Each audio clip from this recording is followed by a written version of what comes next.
information session. My name is Andrea Berry. I'm the Director of Community Engagement here at Maine Initiatives, and that means I also manage the majority of our grant making process. I'm really excited to be talking with you today, and I think we're just going to jump right in. As I mentioned, we have a pretty small group, so there will be absolutely time for me to answer all of your questions, and we can do those questions. Either you can unmute yourself. I'm actually about to mute everyone on the call right now, but you should be able to unmute yourself, or let me know that you want to be unmuted. You can ask that question live, or you can type your question into the chat. And I can try and do my best to follow that as I'm talking. I will be pausing at multiple points to answer any questions that you might have. So again, please don't be shy with those. The benefit of attending this session, especially because it's so small, is to be able to ask specific questions that relate to your organization. So that is totally fine. So let me officially welcome you to today's session.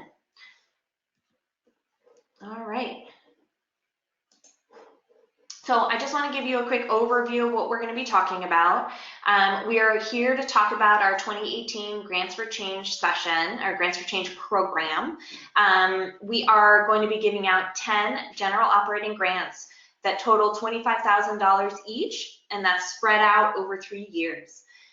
So that means in the first year, in the very, very last month of 2018, we'll be granting $10,000 to each of the organizations identified to receive grants.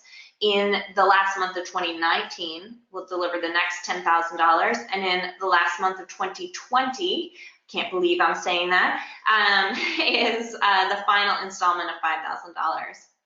Our program has the continued theme of racial justice and racial equity.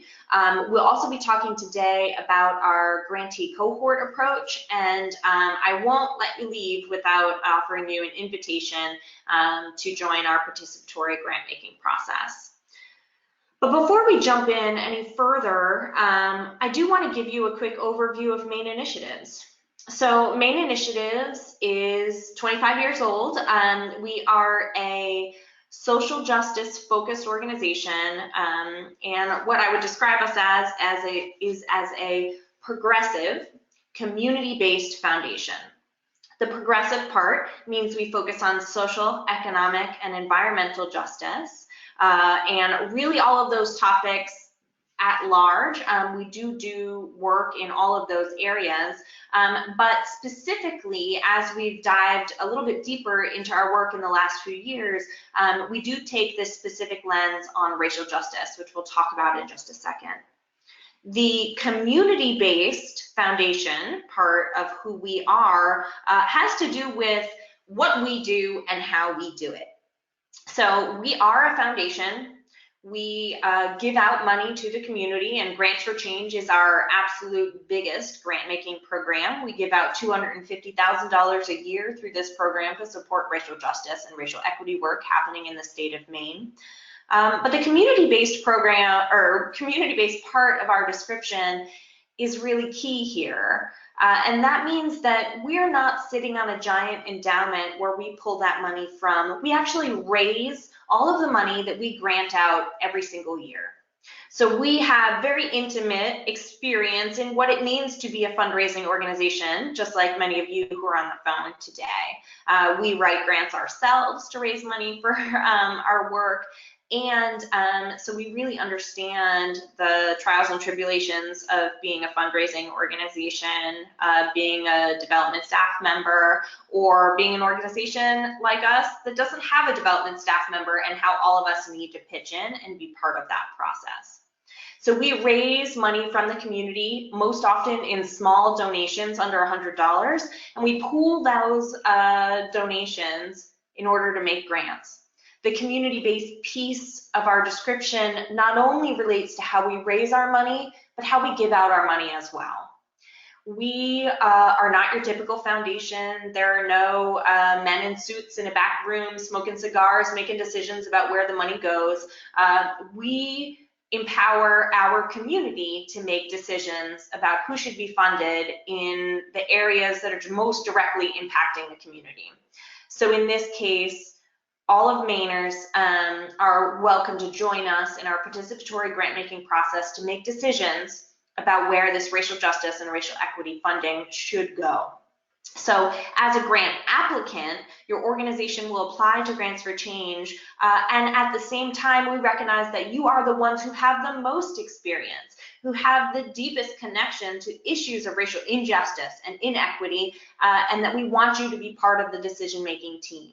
So we invite everyone who is participating as part of the grant application process to also be a proposal reader, to be a grant maker, because we believe that the wisdom and the decisions come from the community, and that makes our decisions the most effective and the strongest decisions, and what's best for the community who's made those choices. Maine Initiatives is based here in Portland, but we do fund organizations working across the state. And as you look at the organizations that we've funded in the past, you will see that we're funding some from all across the state, north all the way down to south, some east, some west. And in particular, our grant reading process, we're very proud to have had grant proposal readers come from every county in the state. So we're very excited to be working with you as well. We are not only funding the organizations that we've known about forever or that have been around forever, we also really focus on supporting small and emerging organizations. We get excited to be the first grant for an organization ever. And we were the first grant for a number of the organizations who were awarded Grants for Change last year. We also get really excited to support organizations that are older than us, that have been around for a long time, and that are doing really innovative, interesting, and important work in the space of racial justice. All right, so I want to talk briefly, so that's our overview of who Maine Initiatives is. I want to just give you some more specific details about the Grants for Change program in particular. This is our cornerstone program here at Maine Initiatives. It is our largest grant program, and it's the thing that we spend the majority of our time thinking about, living, and breathing. Grants for Change, again, awards $250,000 a year, given out to 10, split between 10 organizations.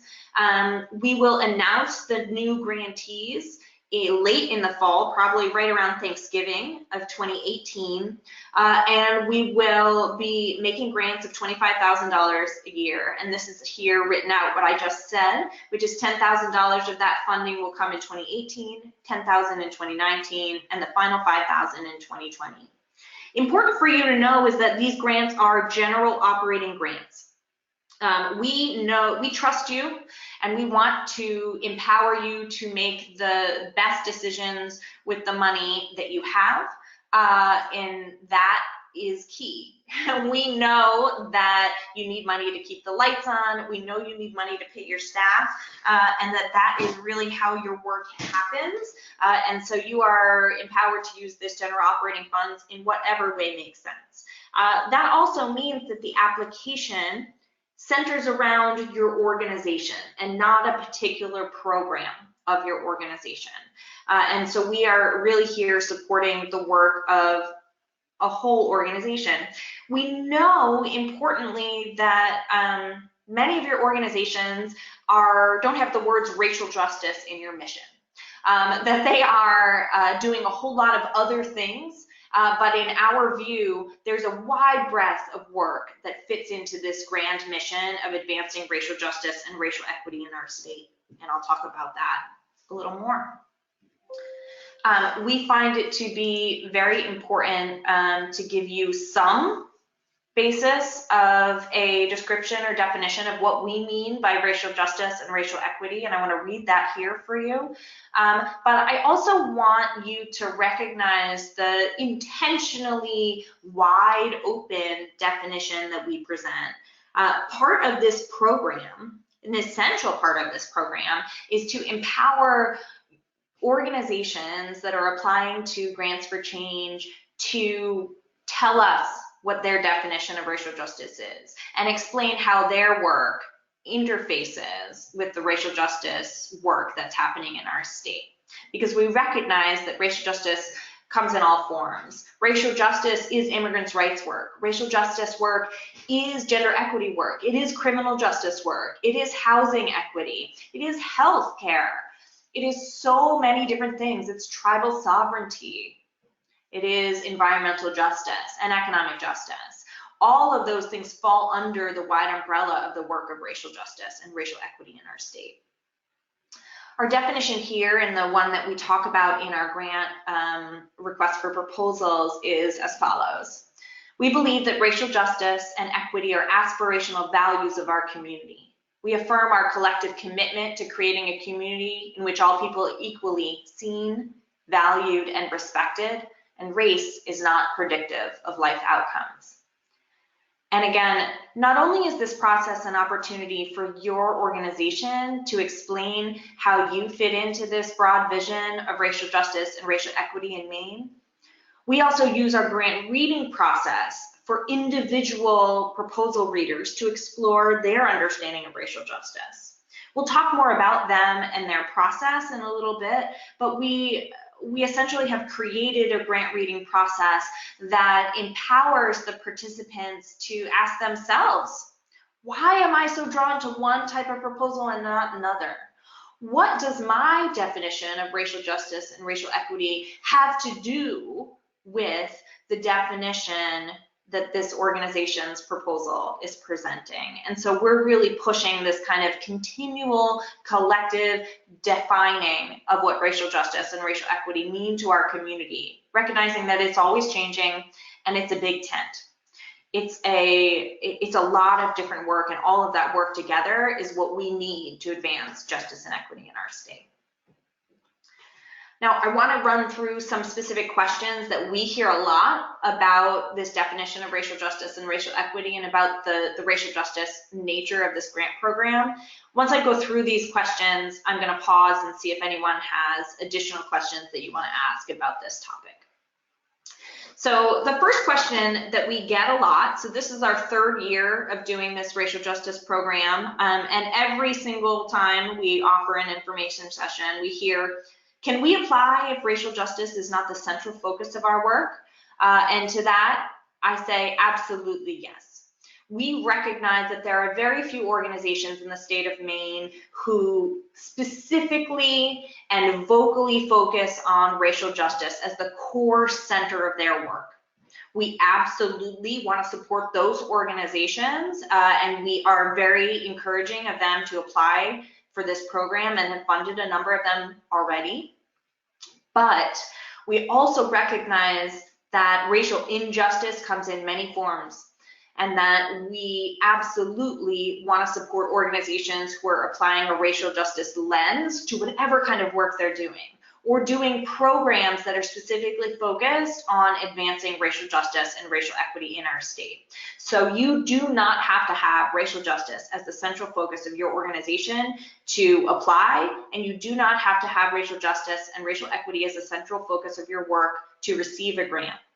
What instead you need to do in the application is explain very clearly how the work you're doing, whatever that work may be, is advancing racial justice and racial equity in Maine. That is your major task in this process.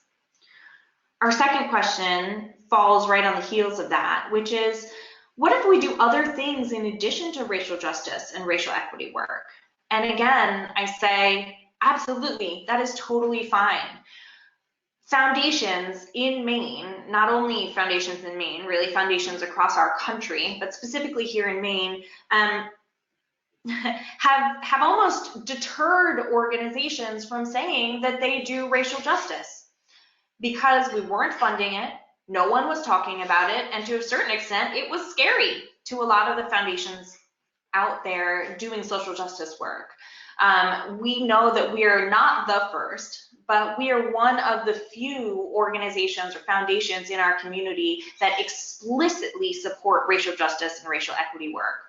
We are excited to be leading that charge, and we're excited to hear that there are a number of foundations who have looked at our program and then implemented their own programs to identify this work. But what that means is that over years, our foundation philanthropic community has trained nonprofits not to talk about this work. And so we absolutely expect that there will be things that you do as an organization that are in addition to or outside of the racial justice or racial equity work of your organization. We do want to hear how you apply a racial justice vision or lens to that work if you do, but it is absolutely okay to do things in addition to racial justice. The next question here is, do I need a racial justice and racial equity program? And again, the answer is no. These grants are general operating, which means we're supporting your overall organization.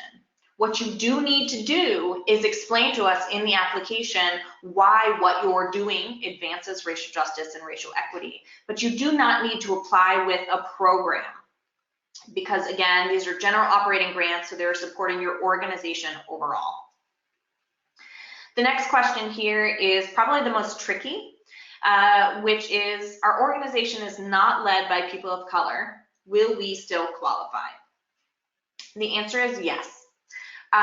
We absolutely, so each year that we have done this program, the grant making committee as well as the readers have asked questions about whether or not this program should specifically focus on people of color, on organizations led by people of color, and on work specifically directed to support people of color.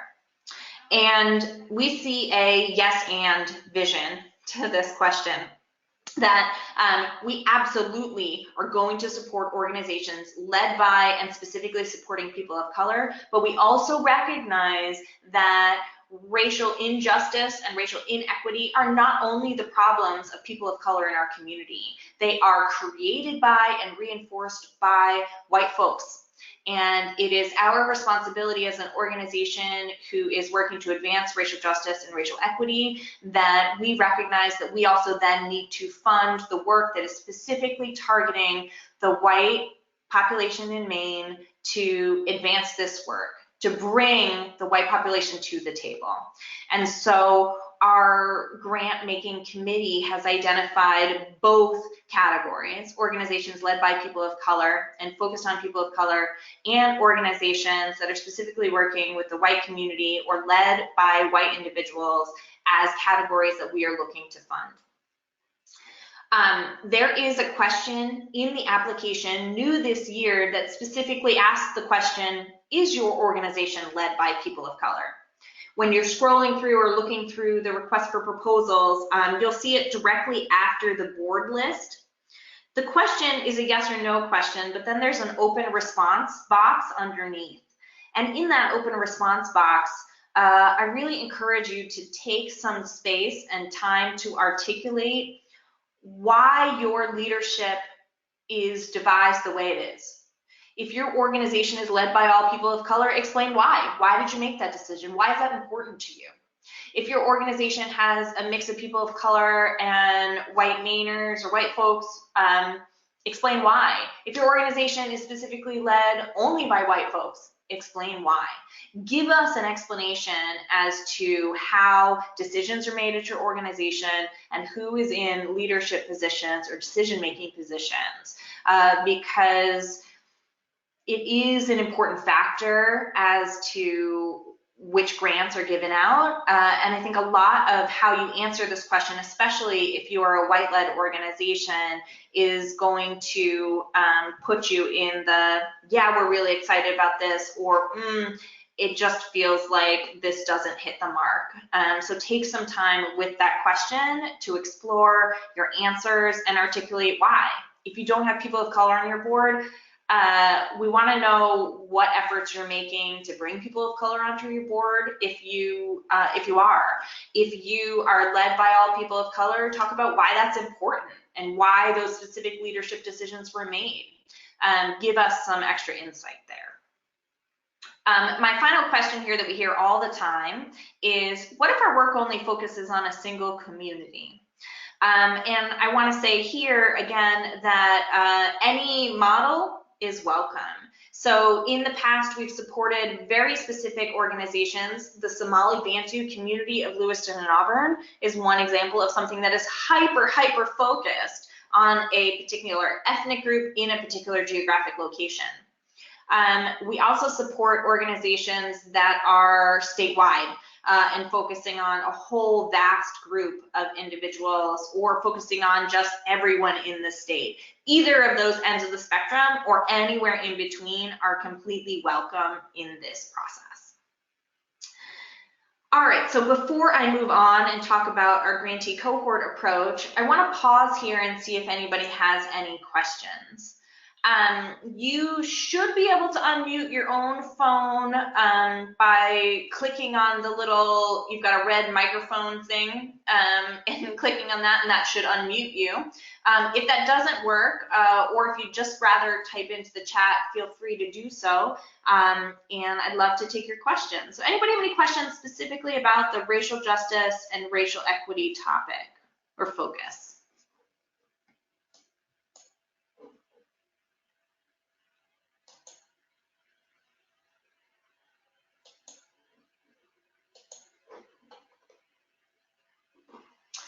All right, well, seeing no questions and hearing no questions, I think we'll keep going. Again, you know, you'll have multiple points to ask for questions or ask questions, so feel free to just drop them into the chat as they come along, and then I will scroll through and get them. All right, so we're going to talk next a little bit about our grantee cohort approach. So we do intentionally make grants to a set of organizations. And this is important for you to know for a few reasons. The first reason this is really important is because we don't make individual grants to individual organizations in their own silo. So when we are making the decisions about who will receive the grants, we're actually voting on an entire slate. So we're looking at a full range of organizations who are doing all different kinds of work that are in reference to or filling the gaps that exist from the previous two cohorts. So one of the things I really encourage you to do is to look at the 20 organizations who've received funding so far and be able to articulate what you do that expands or refines our definition of racial justice. Is it that you're working in a specific geographic area with a specific community in a specific way that stands out and talks about why you would be an important and valuable member of our racial justice cohort? In addition, beyond the decision-making process, the grantee cohort means that we're giving grants that are a lot more than just money. So certainly we recognize that money is what fuels this work. We also want to figure out how we can go beyond money and offer additional support. We separate that support into 3 different categories, all of which I want to say right now, but we'll continue to reinforce once the grants are chosen, all of which is optional. And we have some organizations that are involved in every single thing that we offer, and some organizations that don't participate in any. We do try to offer a substantial amount, so a quarterly opportunity for peer learning and networking in community convenings. So we bring together all of our Grants for Change grantees. So in this case, it will be 30 organizations who are working to advance racial justice and racial equity across the state. And we do collective learning around racial justice and racial equity. What does that mean to us? What is important? What are the collective things that we all want to explore together to dive deeper? We also do more traditional capacity building. So for example, this year we brought in someone to do budgeting and accounting training. We are planning to do some organizing and advocacy training as well, and potentially some board management in 2018. In 2019, we'll probably be exploring more board management and fundraising training.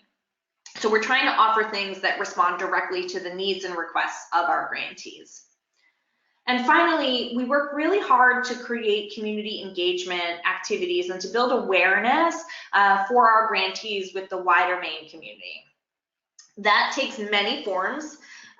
2 weeks ago, we led a racial justice symposium with 150 people from all over the state who are doing racial justice work, and encourage them to engage more deeply in the work of our grantees.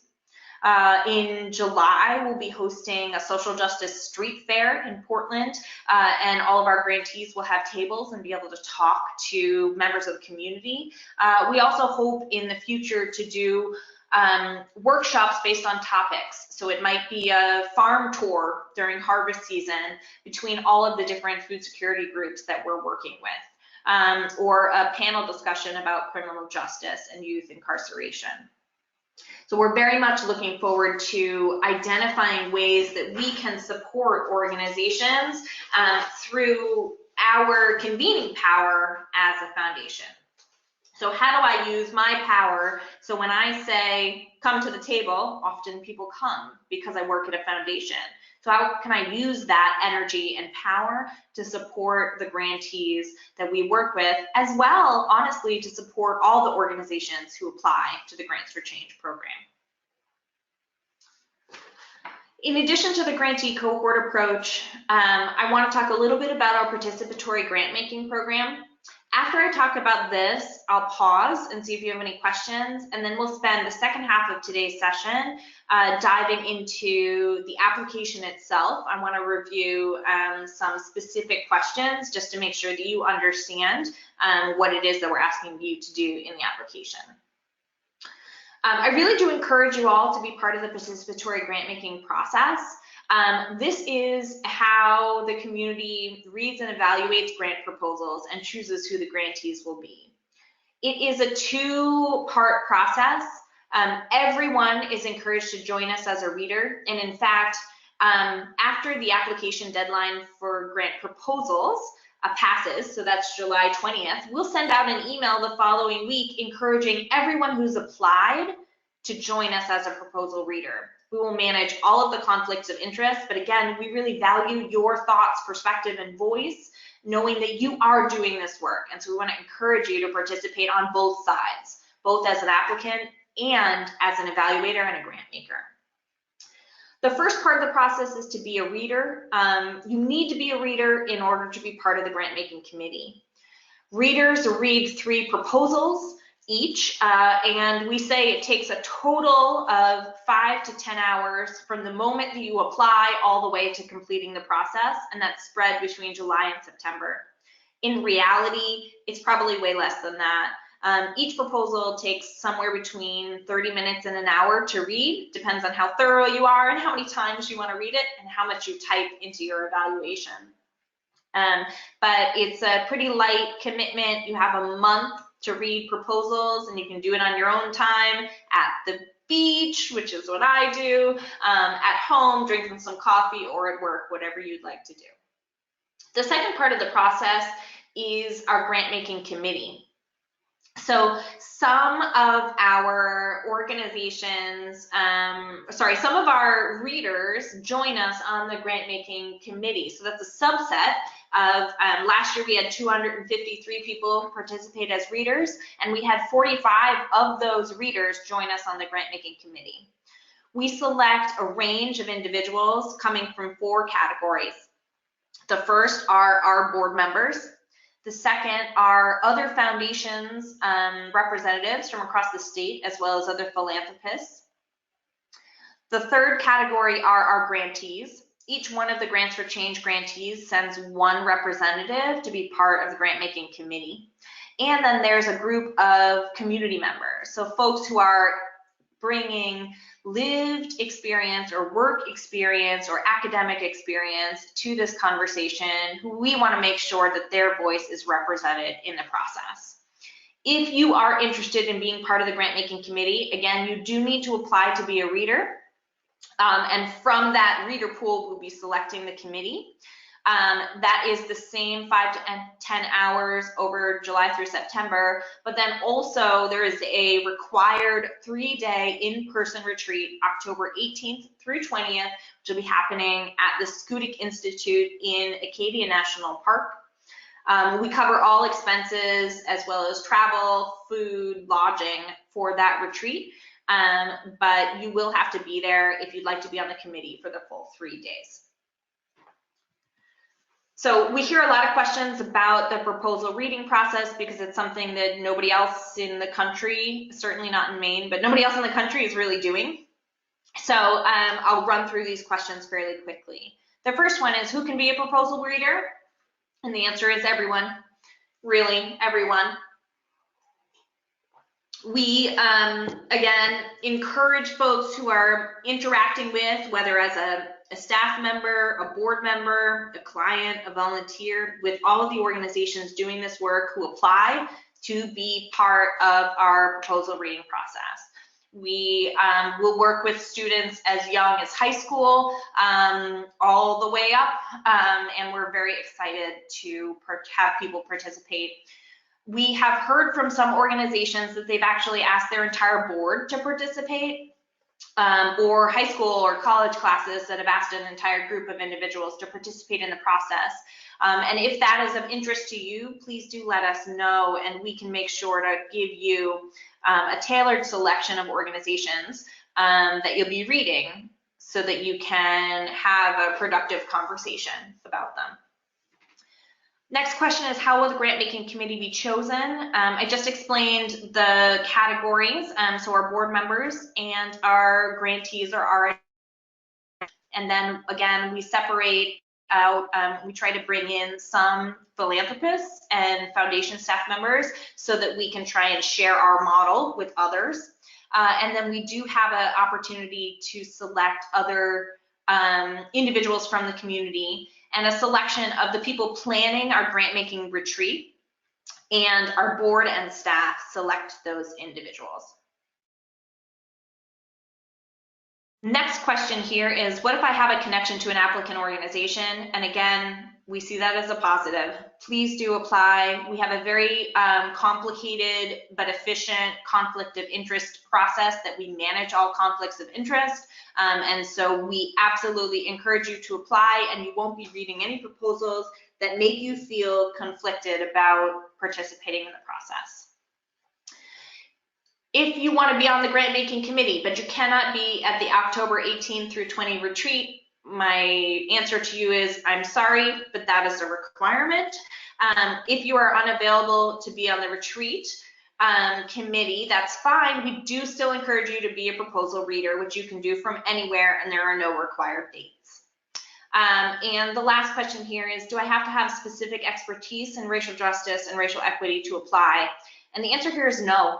The only thing that we ask is that you make an affirmative statement about why racial justice and racial equity is important to you and important to Maine. We very much encourage you to participate, and we see this as much as a learning opportunity as it is in service to us and making decisions. You will learn absolutely a new thing from going through this process.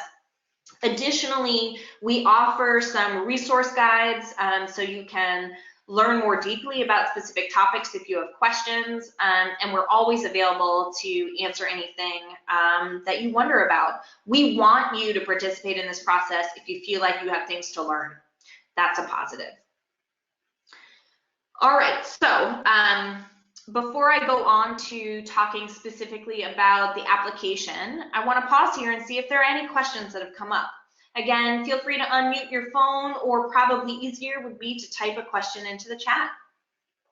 So let me know if you have any questions. I'm going to take a breath and drink some water, and then we will answer those questions and move on.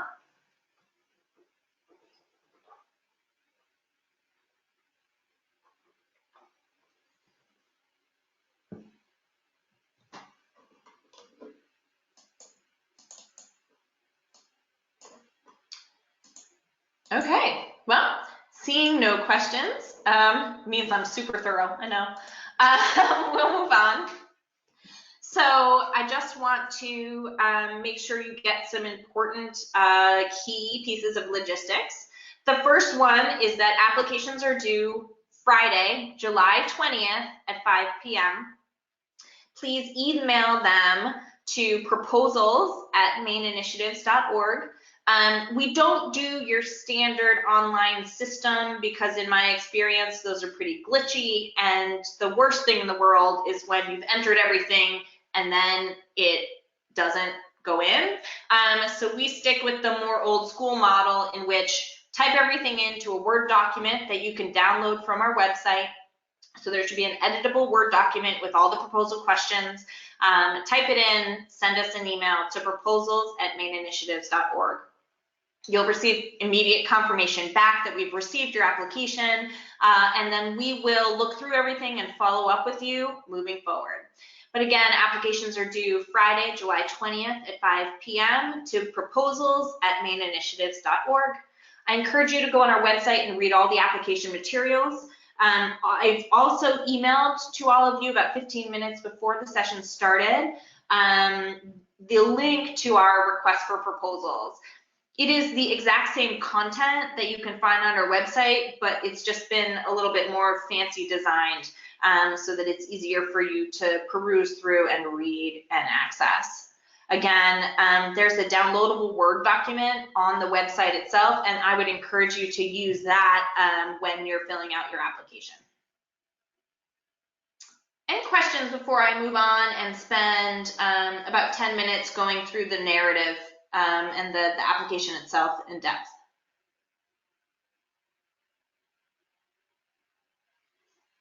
No? All right. So I want to go through the application quickly. There are 6 parts to it. I emailed to all of you before the document for the request for proposals. Feel free to look along as I go through it. I am first going to talk about the general information in this application packet. Then we'll talk about the programmatic sectors, your legal and fiscal organizational status, your budget. We'll review the proposal narrative in depth, and then the extra page, the magical extra page. So let's talk quickly about the general information. This is you'll look through, this is the page that looks actually like a form. It's about halfway through that packet that I emailed to all of you. In the general information, you're going to be asked things like your organization's name and mission statement, fairly consistent information that shouldn't be very surprising. Question number 10 is about your board list. And this is one of the places where I hear a lot of questions. I want to encourage you to include everyone on your board in this list. That's what you should do. You can either use this chart, or you can give us something that you already have created for another foundation application or for some other documentation. This chart is available just in case you haven't done so. But we do need the following information about your board members: their name, what role they play on the board, so if they have a leadership role like president or secretary, or if they're a standard board member. Their affiliation, and that means not their affiliation with the board, but what do they do when they're not on the board?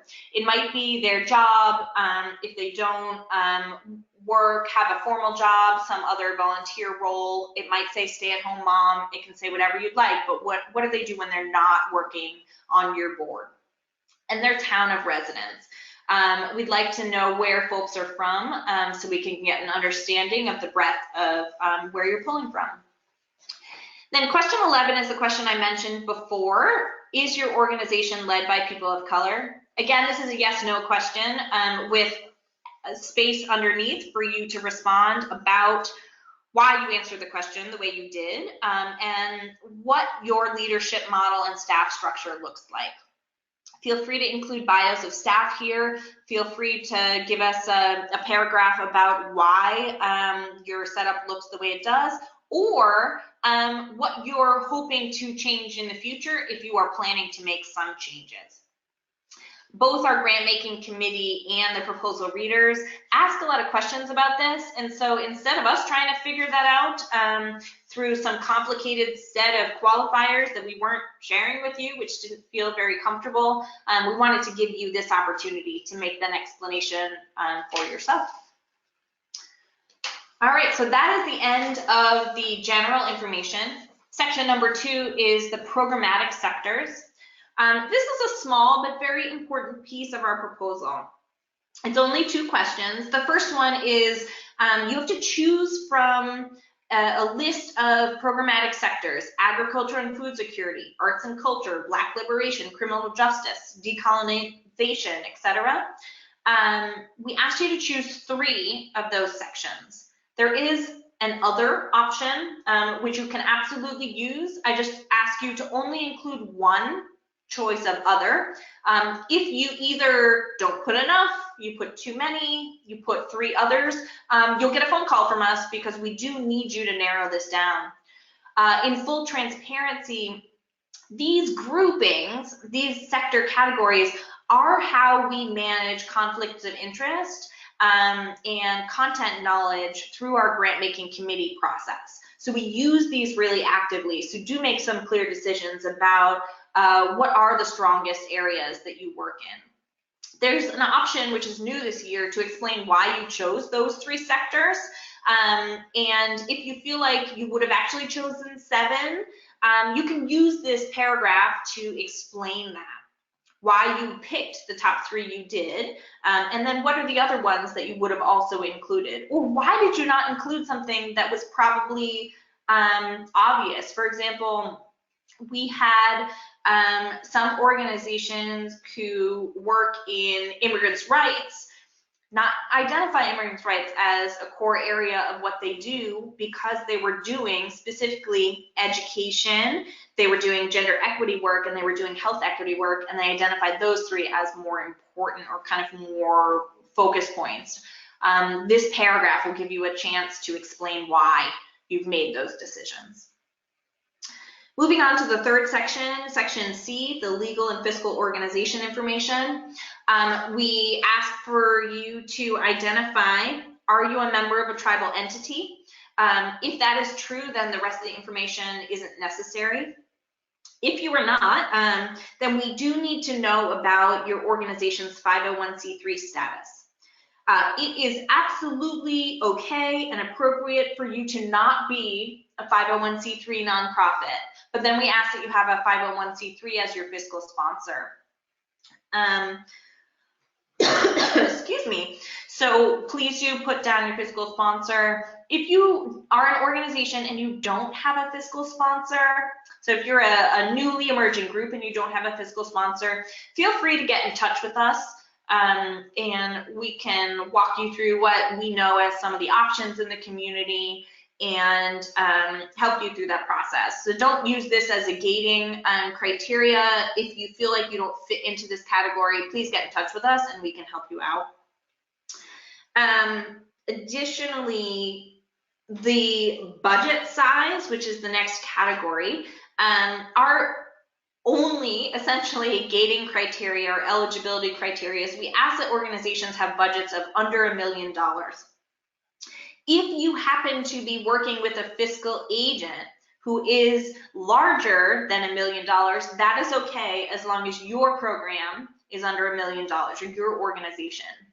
There are other more nuanced examples. For example, an organization that's technically a department of the University of Maine could apply even though the university is so large if it is a standalone organization and they have an advisory board. So if you seem to fall into this weird category in between, just give us a call and we can walk through that process for you. I'd hate for you to apply and then not actually end up being eligible. So if you are unclear about this, just give us a call or send us an email. For your organizational budget, section number 4, I ask that you provide a breakdown of your operating income and expenses for your most recent fiscal year. If you have completed a fiscal year, send us for your most recent completed fiscal year. If you're new and you don't have a completed fiscal year yet, just send the budget that you're using currently, and that should be fine. You can feel free to include a budget narrative.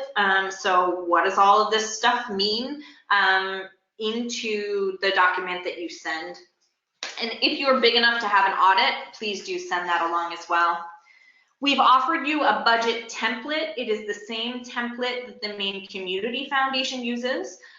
So you could already have this completed if you have applied recently for a Maine Community Foundation grant. You don't have to use this form. If your organization has a different budgeting format, feel free to send that. But if you have never done this before, this form will give you some guidance. Keep in mind that proposals are being read by not nonprofit professionals in every case. They're not being read by folks who totally understand nonprofit finances. So providing a budget that's easy to read and understand would be really valuable. You should use the notes section to explain things that seem confusing or look not logical to folks. So that's my budget section. And now I want to move on to the proposal narrative. A few key things. The proposal narrative is 4 pages long. We ask that you use not larger than, so use single space and 12-point font.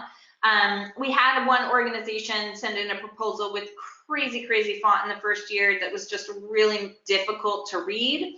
And proposal readers commented on how much they disliked the tiny font, and it gave them a bad taste about the organization. And we saw that reflected in the evaluation. So even though it might seem like a good idea to use a really narrow font so you can fit more words on your page, really encourage you to make sure that it is readable, because people will get cranky about it. So you have 4 pages. There is no word count.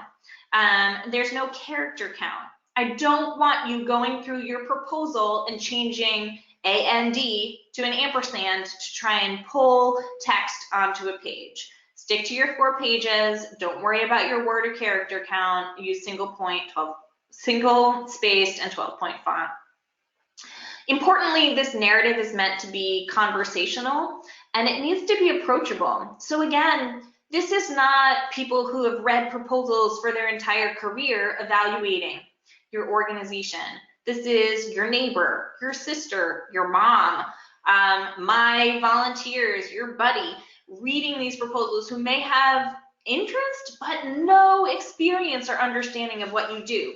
So make it conversational, stray away from things that are really jargony. So especially we have some groups that apply in health equity, and health equity uses tons and tons of acronyms. If you're going to use an acronym, make sure you define it so people know what you're talking about. Don't assume that people have a deep understanding of the work that you're doing. Make sure that it's readable for your neighbor and that they would understand what to do. And importantly, we've offered you full evaluation criteria in the back of this packet. So you have exactly what the readers are going to use to evaluate your proposal already. So use that to your advantage. If the applications are due on July 20th, try and pick out a week before then to finish your draft proposal and give it to somebody. Give it to your mom, or give it to your partner or your neighbor or someone who works at another organization who doesn't totally know what you do. Get them to read and review. They will tell you where you're strong and where you're weak, and you can improve. Please use that evaluation criteria to your advantage. Now, I want to give you some advice, which is that in the narrative proposal section, you'll see that there are approximate word counts. Again, these are approximate for people who've never written a proposal before. You could write 2 words instead of 350 words. That is fine. They're not requirements. They're just there to offer you some guidance. Use those to understand where we think you should spend the most time, though. Narrative question number 3 about advancing racial justice and racial equity. The question is, how does your work advance racial justice and racial equity in Maine? My recommendation to you is that this is the most important answer in this entire packet. Often I recommend that folks start there. You write what feels like a really solid answer, and then you can build up the rest of your proposals from that point. This is the major question that people will be using to evaluate your proposal. So spend your time there. Make sure that your argument is clear. That will be the strongest place for you. Additionally, think about the questions around leadership and empowerment and make it balance out with a question you answered in the beginning about whether your organization is led by people of color. And then we really do mean in the success question, which is the last question on this narrative, to share a story. Give us some kind of story, something that people, you know, an everyday nonprofit or not nonprofit professional could understand and relate to. This is the place where you put in the fundraising appeal story to hit the hearts and minds of the people who are reading these proposals. So we really do mean share a success story. Charts and graphs are helpful, but stories are really the best. And importantly, if your proposal or your work is hard to understand, you can use these 4 pages to include pictures. You don't have to only have this be text. So if you have pictures, if you have charts and graphs that really help to illustrate the work that you do, feel free to include them. Just stick within the page limit. And speaking of the page limit, there is an extra page. So feel free to use it. So section F, the anything else section, is just me recognizing that you should have a little bit of extra space to share with us whatever you want. It's the perfect interview question of what should I ask you, but I didn't ask yet.